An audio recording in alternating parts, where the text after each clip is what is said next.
Bismillahirrahmanirrahim. Assalamualaikum warahmatullahi ta'ala wabarakatuh. Alhamdulillah. Alhamdulillahi rabbil alamin. Nahmaduhu wa nasta'inuhu wa nastahdihi wa nastaghfiruh. Wa na'udzu billahi min shururi anfusina wa min sayyiati a'malina. Man yahdihillahu fala mudilla lahu wa man yudlil fala hadiya lahu. أشهد أن لا إله إلا الله وحده لا شريك له وأشهد أن محمدا عبده ورسوله اللهم صل وسلم على سيدنا محمد وعلى آله وأصحابه ومن تبعهم بإحسان إلى يوم الدين سبحانك لا علم لنا إلا ما علمتنا إنك أنت العليم الحكيم ولا حول ولا قوة إلا بالله العلي العظيم وقال رب اشرح لي صدري ويسر لي أمري واحلل عقدة من لساني يفقه قولي رب يسر ولا تعسر ربي تمم بالخير أما بعد. Alhamdulillah, yang berbahagia Tuan Pengurusi dan seluruh saf jawatan kuasa serta para jemaah Surah At-Taqwa Taman Segar Perdana dan seterusnya para penonton muslimin muslimat yang dirahmati Allah sekalian. Alhamdulillah, pertama-tamanya kita sama-sama merafakkan kesyukuran yang tidak terhingga kehadrat Allah Subhanahu Wa Taala kerana masih memberi kesempatan untuk sama-sama kita meneruskan pengajian ilmu kita secara online, kuliah takmir online kita. Mudah-mudahan ianya menjadi asbab untuk kita mendapat kefahaman agama daripada Allah Ta'ala, khususnya berkaitan dengan tajuk perbahasan kita menggunakan kitab Bunyatul Musalli, iaitu fiqh, bahagian fiqh. Jadi tuan-tuan muslimin muslimat yang dirahmati Allah, kita masih lagi dalam tempoh PKP ini, sama-sama kita doa kepada Allah Ta'ala agar Allah Ta'ala angkat kembali bala ini yang merupakan suatu peringatan sebenarnya kepada kita. Kita juga kena kembali, kena bertaubat, banyakkan istighfar kepada Allah Ta'ala, banyakkan berdoa kepada Allah Ta'ala, tingkatkan lagi amal-amal, khususnya amalan-amalan sunat kita. Mudah-mudahan itu semua sebagai usaha untuk kita mendekatkan lagi diri kepada Allah Ta'ala, untuk menarik rahmat Allah Ta'ala turun kepada kita, insya-Allah. Inilah cara yang Nabi ajarkan kepada kita. Sekiranya ditimpa dengan musibah, inilah caranya dengan kita dekatkan lagi diri kepada Allah Ta'ala. Jadi insya-Allah mudah-mudahan itu menjadi sebagai usaha ataupun ikhtiar kita. Jadi tuan-tuan muslimin dan muslimat yang dirahmati Allah, insya-Allah pada pertemuan ini kita akan sambung kembali tajuk perbahasan kita, iaitu berkaitan dengan hukum bagi orang yang luput solat. Kita dah bincang dah sebelum ni, kuliah yang lepas, berkaitan dengan tajuk tanggungjawab orang yang berkuasa. Tanggungjawab orang yang berkuasa terhadap orang di bawahan, sama ada pemimpin kepada rakyatnya itu, ataupun ayah kepada anak, suami kepada isteri. Jadi inilah beberapa perbahasan kita. Jadi insya-Allah pada pertemuan kali ini kita sambung tajuk tadi, apa dia? Hukum bagi orang yang luput ataupun orang yang tertinggal solat. Jadi bagaimana hukum ataupun apa yang perlu dilakukan. Jadi muslimin muslimat yang dirahmati Allah, orang yang luput sembahyang hendaklah bersegera mengqadakkannya. Orang yang tertinggal solat itu hendaklah disegera mengqadakkannya. Jadi tuan-tuan, walaupun ada khilaf dalam bab ini, dia ada khilaf tuan-tuan. Sebahagian ataupun segelintir lah kita kata, segelintir ulama tidak mengharuskan qada solat bagi orang yang tertinggal secara sengaja. Itu segelintir. Adapun jumhur ulama ataupun majoriti ulama, termasuklah ulama-ulama daripada 4 mazhab, mazhab Syafi'i, mazhab Hanafi, Maliki dan juga Hambali. Jadi keempat-empat mazhab, jumhur ulama mengatakan wajib qada solat, wajib menggantikan balik solat. Tak kira lah sama ada tinggalkan solat itu dengan sengaja ataupun tidak sengaja, terlupa ke, tertidur ke, itu memang dah wajib qada tuan-tuan. Sebab itu ada nas yang jelas. Yang menjadi khilaf di kalangan para ulama ialah meninggalkan solat dengan sengaja. Jadi meninggalkan solat dengan sengaja ni adakah wajib mengqadakannya ataupun tak wajib? Jadi jumhur ulama kata tetap wajib, dengan dikiaskan Nabi tertinggal solat kerana tidur. Pernah Nabi tinggal solat kerana tertidur. Pernah Nabi juga tinggalkan solat kerana terlupa. Jadi Nabi tinggalkan bukan dengan sengaja Nabi qada. Jadi kata antara hujah para ulama yang mengatakan wajib qada ialah kalau tak sengaja. Kalau tak sengaja pun wajib qada. Maka kalau sengaja lebih utama. Lebih utama untuk dia menggantikan semula solatnya itu. Jadi hukum dia itu wajib untuk mengqadakan solat yang ditinggalkan. Bukan sahaja wajib, bahkan wajib dengan segera. Wajib dengan segera mengqadakan, menggantikan balik semua solat-solat yang telah ditinggalkan. Cuma kalau solat itu banyak jumlahnya itu, nak segera mungkin tak boleh nak habis satu hari. Yang itu dia kena memperbanyakkan solat qada itu, menggantikan segala solat-solat sunat. Itu yang terbaik. Itu yang terbaik. Semayang sunat, qabliyah, ba'diyah, semayang sunat, tahiyatul masjid, semuanya digantikan dengan solat qada, solat wajib. Sebab itu lebih utama. Lebih utama kita menunaikan yang wajib daripada yang sunat. Sebab kita pula hutang. Dulu kita tinggalkan yang wajib, jadi wajib untuk dia mengqadakan semula. Contohnya kalau semayang tahiyatul masjid tuan-tuan, semayang sunat tahiyatul masjid ni sebenarnya apa-apa saja semayang yang kita masuk masjid kita semayang dah dikira tahiyatul masjid, walaupun tak niat tahiyatul masjid. Jadi kalau seseorang yang banyak meninggalkan solat, contohnya solat subuh, bolehlah digantikan dengan tahiyatul masjid. Masuk masjid niat semayang qada subuh, jadi dia dapat menunaikan satu keutamaan, kewajipan dia, hutang dia kepada Allah Ta'ala. Dan yang kedua, dia juga memperolehi pahala tahiyatul masjid. Sebab apa? Tahiyatul masjid tak semestinya dengan niat khusus tahiyatul masjid. Apa-apa sahaja solat, sejurus kita masuk dalam masjid dah dikira tahiyatul masjid. Termasuklah orang yang qada sembahyang subuh, dia mendapat pahala tahiyatul masjid. Jadi tuan-tuan, yang ini perlu kepada kefahaman kita, kefahaman, dan juga kita tahu keutamaan perbuatan ataupun amalan ibadah kita yang mana perlu diutamakan. Baik. Jadi orang yang luput, orang yang tertinggal sembahyang ini, hendaklah dia segera menggantikan, mengqadakannya. Kemudian bukan sahaja qada, kemudian dia kena bertaubat. Bertaubat untuk tidak lagi kembali melakukan perbuatan itu, perbuatan seumpama itu. Jadi tuan-tuan muslimin muslimat, jadi di sini dia ada dua hukum. Itu yang ulama, sebagian ulama yang tidak mengharuskan qada solat itu sebab katanya apa? Orang yang sembahyang fardu di luar daripada waktunya itu, walaupun dia qada, dia tak dapat menyamai solat yang sembahyang dalam waktu. Jadi pendapat mereka ini bukanlah pendapat yang kecil juga. Sebab apa? Sebahagian sahabat sendiri, sebahagian sahabat sendiri pun berpandangan sedemikian. Sebab apa? Qada ini tak dapat nak tampung kesalahan, dosa dia itu, kerana dia meninggalkan solat dulu dengan sengaja. Jadi meninggalkan solat dengan sengaja ni dia bukan dosa kecil, bahkan dia adalah dosa besar.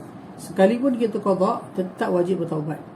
Walaupun kita qada, kita menggantikan solat itu di luar daripada waktu, tetap dia wajib bertaubat kepada Allah Ta'ala dan berazam untuk tinggalkan perbuatan seumpama itu di masa akan datang. Itu syarat taubat. Jadi dia tetap dikira berdosa. Bahkan Nabi menyebut, Allah Ta'ala berfirman, wailul lil musallin, celakalah orang yang sembahyang, allazina hum an salatihim sahun, itu orang yang leka, lalai dalam menunaikan solat. Ulama mentafsirkan orang yang sembahyang di luar waktu juga termasuk kategori orang yang lalai. orang yang meninggalkan solat ni termasuklah juga orang yang sembahyang di luar waktu. Walaupun dia sembahyang di luar waktu, tetapi dia kategori orang yang meninggalkan solat, ataupun juga termasuk orang yang melalaikan solat. Itu yang Allah Ta'ala sebut wail, celakalah. Celakalah golongan yang melalaikan solat sehingga dia mengakhirkan solat, bahkan sampai keluar daripada waktu solat. Ini termasuk dalam ancaman daripada Allah Ta'ala. Jadi apa sahaja dosa-dosa yang Allah Ta'ala ancam, disebut secara direct dalam Al-Quran, dia adalah dosa besar. Dosa-dosa kecil yang tak disebutkan. Apa-apa saja jenayah ataupun ancaman, hukuman yang ada dalam Al-Quran disebut, semua itu adalah dosa-dosa besar. Bahkan meninggalkan solat dengan sengaja ini bukan dosa besar yang kategori bawah, bahkan di antara kategori yang atas. Dosa besar antara kategori yang teratas. Kita bincang sebelum ni, di bawah apa nama ni, di bawah hukuman hudud, di bawah hukuman hudud riddah, murtad itu, ulama membahaskan juga ada satu tajuk kecil, iaitu hukum tarikus solah. Hukuman bagi orang yang meninggalkan solat, diletakkan di bawah tajuk kecil orang yang murtad. Jadi berat tuan, bukan satu dosa yang kecil meninggalkan solat sekalipun dia qada.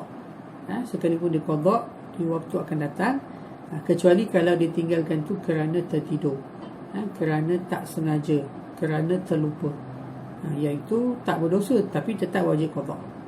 Tak berdosa tapi tetap wajib qada. Tak wajib, kalau tak nak qada, yang tu jadi berdosa pula. Tak qada, yang tu dia jadi berdosa, dosa besar. Jadi tuan-tuan muslimin muslimat yang dirahmati Allah, kita lihat mensia-siakan sembahyang ini tidak sekali-kali patut berlaku.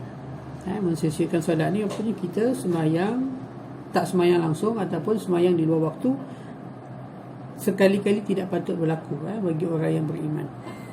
Jika sembahyang terluput daripada waktunya bukan kerana ketiduran, ataupun bukan kerana lupa, maka dosanya amatlah besar. Dosanya itu amatlah besar sekalipun dia segera mengqadakkannya, dan kesibukan dengan urusan dunia ataupun lain-lain sebab, alasan tidak sepatutnya menguzurkan seseorang itu daripada solat di dalam waktu. Apa saja alasan tak diterima. Apa saja alasan, walaupun dia kata dia nak buat benda yang baik, hatta dia nak baca Al-Quran, baca Al-Quran sehingga menyebabkan tak sembahyang dalam waktu, tak kena tuan-tuan, tak kena perbuatan tersebut tu, tetap dia menanggung dosa yang besar. Sebab apa? Meninggalkan solat dalam waktu dengan sengaja. Jadi tidak sepatutnya apa-apa saja alasan urusan dunia ini sehingga dia menguzurkan sembahyangnya dalam waktu yang telah ditetapkan oleh Allah Ta'ala, melainkan kerana ketiduran ataupun terlupa, ataupun tak ingat, tak sengaja. Yang tu dimaafkanlah, ma'fu anhu. Mudah-mudahan Allah Ta'ala tak kira sebagai dosa, tapi dalam masa yang sama tetap dia wajib qada, gantikan dengan segera. Maka tuan-tuan muslimin muslimat yang dirahmati Allah, wajib ke atas pihak pemerintah, pihak kerajaan, untuk menjaga urusan orang Islam, iaitu pemerintah ni dia kena menyuruh dan mewajibkan sekalian umat Islam mengerjakan sembahyang 5 waktu di dalam waktunya itu. Begitu juga dengan solat berjemaah, perlu diwajibkan, perlu diperintahkan, disuruh untuk orang-orang lelaki khususnya sembahyang secara berjemaah, dan lebih-lebih lagi sembahyang Jumaat wajib. Kita sebagai pemerintah, orang yang berkuasa, orang yang memegang tampuk kuasa ini, kerajaan ini, dia kena melaksanakan. Sebab apa tuan-tuan? Itu termasuk dalam amar ma'ruf nahi munkar. Nabi menyebut dalam sebuah hadis, siapa yang melihat kemungkaran, man ra'a minkum munkaran falyughayyiru bil yadi. Siapa yang melihat kemungkaran di hadapan matanya, hendaklah dia ubah, dia cegah dengan tangan dia, dengan kuasa. Jadi kepada siapa tuan-tuan? Kepada orang yang ada kuasa lah. Siapa dia? Terutamanya pihak kerajaan, pemerintah. Jadi mereka ini bila mana mengetahui, melihat rakyat-rakyatnya itu jahil, tak tahu agama, tak faham, tak solat, jadi itu semua adalah satu kemungkaran, mungkar, satu benda yang melawan perintah Allah Ta'ala. falyughayyiru bil yadi, maka hendaklah dicegah kemungkaran tersebut dengan kuasanya. Maka wajib, jadi pemerintah wajib buat kerja ni. Kalau pemerintah tak buat, pemerintah yang berdosa. Jadi pihak pemerintah, pihak berkuasa agama, majlis-majlis agama, jabatan-jabatan agama wajib menjaga urusan orang-orang Islam dengan kita menyuruh dan mewajibkan, terutamanya bab solat.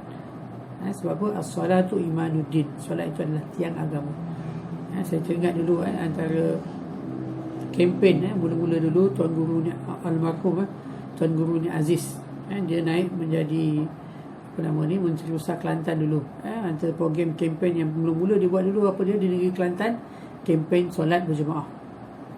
Kempen solat berjemaah, jaga solat waktu di mana-mana saja boleh ditunaikan secara berjemaah, walaupun dalam kelompok-kelompok yang kecil, di tempat kerja, di pejabat, di lapangan. Tak semestinya sembahyang berjemaah itu di masjid ataupun di surau. Yang penting sembahyang berjemaah di awal waktu. Dimudahlah kalau jauh masjid surau, sehingga tak mampu nak pergi berjemaahlah di tempat yang dia mampu. Jadi ini antara perkara yang patut dicontohi oleh pemerintah kerajaan-kerajaan di tempat-tempat yang lain. Sampailah hari ini kita kena pastikan ini urusan agama, tuan-tuan. Urusan agama rakyat ini pihak kerajaan, pemerintah yang akan menanggung dan menjawabnya di akhirat nanti. Jadi kena sampaikan, mungkin bukanlah pemerintah tu dia sub, dia telah tugaskan kepada pegawai-pegawai ataupun jabatan-jabatan kementerian-kementerian untuk melaksanakan tugasan-tugasan ini, termasuklah program takmir kita ni. Ini juga daripada pihak pemerintah.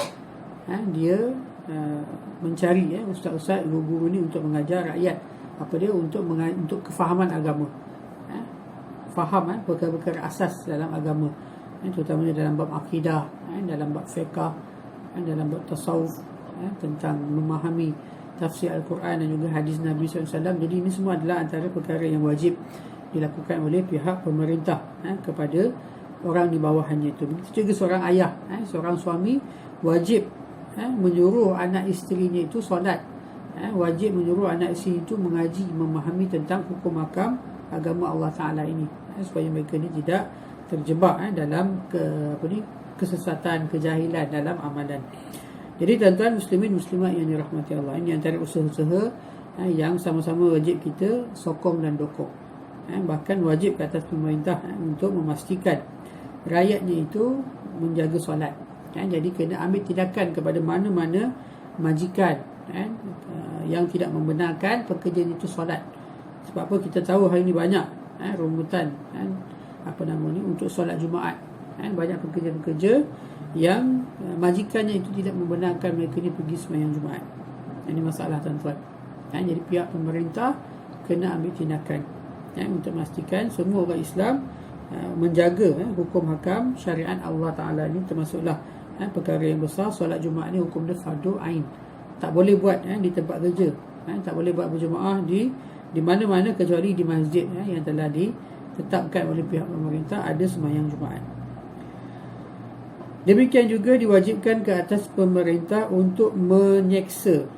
Menyeksa ni maksudnya apa? Untuk ambil tindakan. Menyeksa mereka yang meluputkan sembahyang daripada waktunya kerana malas, bukan kerana engkar. Okey. Jadi sebahagian manusia ini ada yang tinggalkan solat kerana malas, bukan terlupa, malas. Ini sengajalah ni.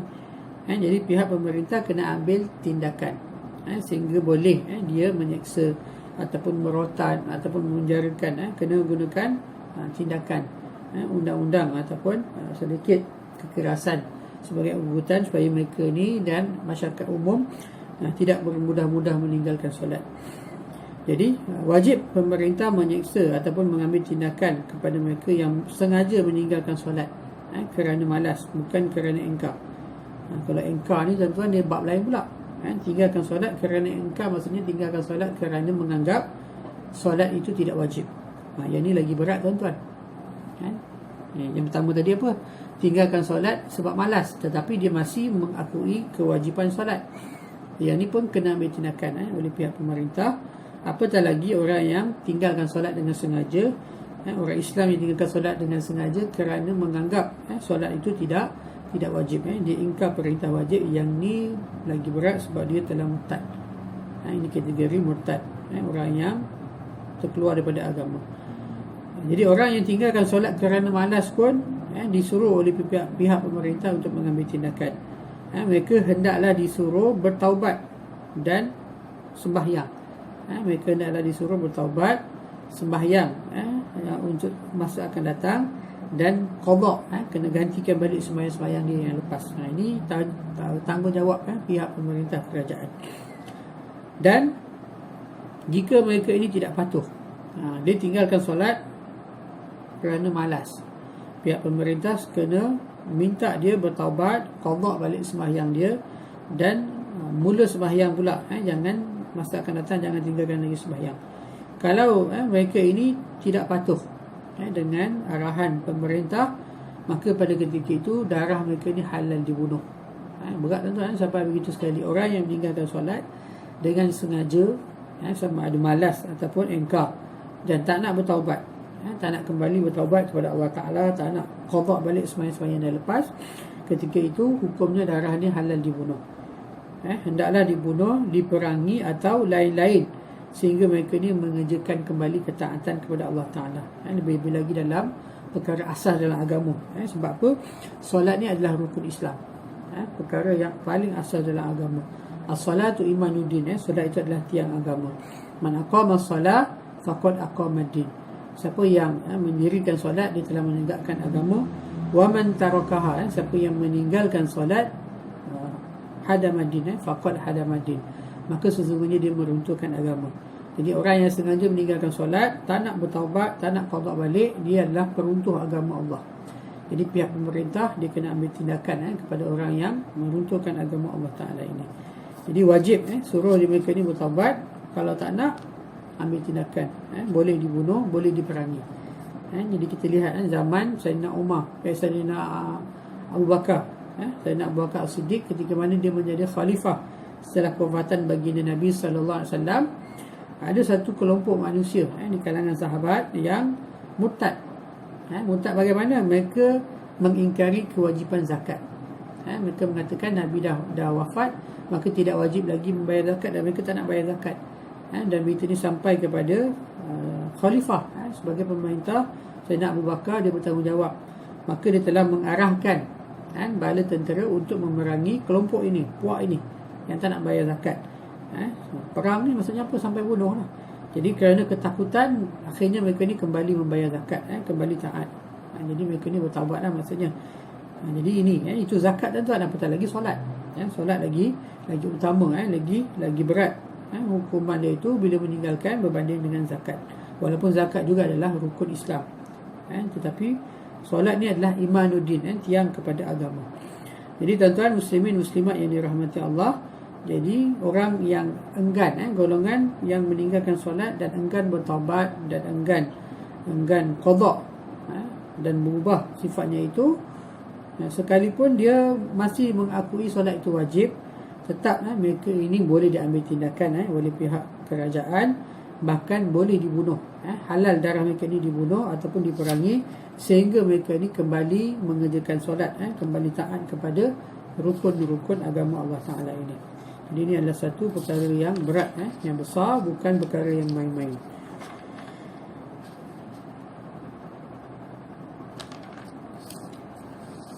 Seterusnya, haram dan berdosa bagi pemerintah dan orang-orang besar. Orang-orang besarnya, contohnya apa dia? Pihak-pihak berkuasa agama lah, orang yang bertanggungjawab. Jadi haram dan berdosa bagi pihak pemerintah dan orang-orang besarnya berdiam diri terhadap mereka yang tidak tahu mengerjakan sembahyang. Tadi bukan tak sembahyang, yang ini tak tahu mengerjakan sembahyang, maksudnya jahil. Jadi siapa yang berdosa? Kalau rakyat jahil tentang agama, rakyat jahil tentang solat, tentang akidah yang sahih, yang sebenar, jadi rakyat ini dia di bawah tanggungan pemerintah, maka yang berdosanya ialah pihak pemerintah dan orang-orang besarnya, maksudnya orang yang bertanggungjawab terhadap agama, menteri agama ke, jabatan agama ke, majlis agama ke, para asatizah. Jadi mereka ni semua yang bertugas bagi pihak pemerintah ini bertanggungjawab, dan kalau rakyat tidak tahu mengerjakan sembahyang sehingga mereka menjadi lalai, tidak menunaikan sembahyang, dan mereka tidak dibenarkan sama sekali lalai dalam urusan umat Islam. Siapa ni? Pihak pemerintah tidak dibenarkan sama sekali lalai dalam urusan menjaga umat Islam. Jadi wajib tanggungjawab ini diambil oleh pihak pemerintah untuk memastikan rakyat-rakyat jelatanya itu mengetahui tata cara mengerjakan solat. Itu antara tanggungjawab program takmir ni tuan-tuan, untuk memastikan rakyat, jemaah ataupun masyarakat, khususnya orang Islam ini mengetahui tentang hukum hakam agama Allah Ta'ala, khususnya berkaitan dengan bab solat ni. Jadi wajib, sebab apa? Ini adalah tiang agama. Jadi kalau rakyat tak tahu, bukan saja rakyat itu yang berdosa, sebab hukum menuntut ilmu itu adalah fardu ain. Utlubul ilma faridatan ala kulli muslim. Jadi wajib untuk rakyat ini, setiap orang, bukan saja bos, bukan saja pemerintah, bukan saja ayah, bahkan setiap orang, every single daripada kita ini mengetahui tentang hukum hakam agama Allah, khususnya berkaitan dengan solat. Sebab semua orang wajib solat sehari 5 waktu. Bukan, dia tak boleh sub, dia bukan fardu kifayah. Seorang ahli keluarga kita dah sembahyang, yang lain semua dah terangkat dosa, tidak. Ini fardu ain. Fardu ain untuk sembahyang setiap orang itu. Jadi pihak pemerintah tidak dibenarkan sama sekali lalai dalam urusan menjaga umat Islam. Demikian juga dalam segala urusan agama yang lain, seumpamanya seperti zakat, puasa, haji dan lain-lain. Itu juga sama hukumnya seperti mana solat, kerana semua itu adalah rukun-rukun Islam. Selain daripada syahadah tu, 4 perkara itu adalah rukun dalam agama kita. Maka pihak pemerintah dia kena jaga rukun Islam ini, rukun iman ini kepada agama, kepada rakyat ataupun orang di bawahnya itu, khususnya orang-orang Islam di bawahnya itu, untuk memastikan mereka ni menjaga dan memelihara solat, puasa, zakat, haji ni. Bagi yang wajib wajib melaksanakan, dia kena laksanakan. Dan pihak pemerintah boleh mengambil tindakan undang-undang, seperti apa tadi, boleh diseksa, boleh disebat, boleh dipenjara, hatta boleh dibunuh bagi mereka yang mengingkari ataupun meninggalkan perkara-perkara yang asas dalam agama Islam ini. Berkaitan dengan rukun Islam ini, begitu juga dengan rukun iman. Orang yang tak percaya Allah Ta'ala, Islam, asalnya orang Islam tapi meninggalkan kepercayaan kepada agama Allah, murtad, maka kena ambil tindakan. Tak boleh kita biarkan. Haram dan berdosa pihak pemerintah ini membiarkan, berdiam diri terhadap kejahilan yang berleluasa di kalangan masyarakat. Haram berdiam diri atas maksiat yang berleluasa di kalangan masyarakat. Semua itu adalah tanggungjawab bagi pihak pemerintah. Dan akhir sekali tuan-tuan, kita lihat berkaitan dengan waktu solat, waktu qada. Waktu solat bagi qada ini tidak ada had. Maksudnya apa? Bila-bila masa kita boleh solat qada, tak kira waktu. Tidak ada waktu yang haram. Waktu duha ke, waktu lepas subuh ke, lepas asar ke, wajib qada dengan segera. Tidak ada waktu yang haram bagi sembahyang qada. Dan tak semestinya kena qada waktu subuh dalam waktu subuh. Tak semestinya nak qada waktu zuhur tu dalam waktu zuhur saja. Bila-bila masa boleh tuan-tuan. Bila kena qada, bila teringat. Bila teringat dia kena qada. Jadi tak ada had. Dan tak wajib tertib. Maksudnya kalau dia tinggal 4 solat waktu, 4 solat fardu solat semalam, contohnya dia terlupa, jadi dia nak solat yang mana dulu, tak kisah mana-mana dulu boleh, mana yang mudah. Tak wajib untuk dia ikut tertib, sunat sahaja. Maksudnya kalau dia ikut tertib lebih baik, tapi kalau tak ikut tertib pun masih lagi sah. Jadi dia kena segera menunaikan solat. Macam tadi awal-awal kita sebut, kalau dia masuk masjid tu, takkan nak masuk masjid tu nak qada sembahyang 4 rakaat kan? Nampak lama, satu lagi nampak pelik pula. Jadi dia sembahyang qada subuh. Setiap kali masuk masjid, dia sembahyang qada subuh sebagai ganti tahiyatul masjid. Sebagai tahiyatul masjid je lah. Dia tak niat sembahyang sunat tahiyatul masjid, tapi niat qada subuh terus. Kemudian 4 waktu tu dia solat lah. Cuma antara solat tunai dengan qada, mana perlu diutamakan? Afdalnya solat solat tunai lah. Kita tunaikan dulu solat dalam waktunya itu, kemudian barulah kita qada waktu-waktu yang lampau yang pernah kita tinggalkan. Ini utamanya orang-orang yang muda dululah. Ramai dulu orang-orang muda yang tinggalkan solat, dah tua baru ada kesedaran, ada keinsafan, jadi dia kena qada balik. Kalau banyak sangat dia tak mampu nak solat sehari, dia buatlah setiap kali lepas sembahyang fardu itu dia akan qada 2 fardu. Lepas sembahyang subuh dia akan qada 2 subuh, lepas zuhur dia akan qada 2 zuhur, lepas asar dia akan qada 2 asar, ataupun sebelum asar dia qada sebelum asar. Itu sebab dia nak ganti dengan sembahyang sunat tadi tu. Jadi dia kena utamakan mana yang wajib. Sembahyang sunat hukum dia sunat lah. Ba'diyah ke qabliyah ke tetap hukum dia sunat, tapi sembahyang qada ni hukum dia wajib, dan pahalanya lebih besar, bahkan berdosa kalau dia tak nak qada balik. Jadi tuan-tuan, inilah berkaitan dengan waktu sembahyang qada. Dan sunat bagi mana-mana sembahyang yang diqada pada waktu siang dibaca secara sir, walaupun dia qada sembahyang maghrib ataupun isyak pada waktu zuhur, sunat dia baca perlahan. Dan begitu sebaliknya, sunat untuk dia menjaharkan, menguatkan bacaan walaupun dia qada zuhur dan asar pada waktu malam. Qada zuhur pada waktu malam sunat baca kuat, qada asar pada waktu malam sunat baca kuat. Sunat lah, maksudnya bukan wajib. Sebab pun memang sembahyang malam sunat kita baca secara jahar, secara kuat, dan sunat sembahyang waktu siang itu dibaca secara sir, secara perlahan. Sekalipun qada solat-solat yang asalnya bacaan kuat, seperti maghrib dan juga isyak.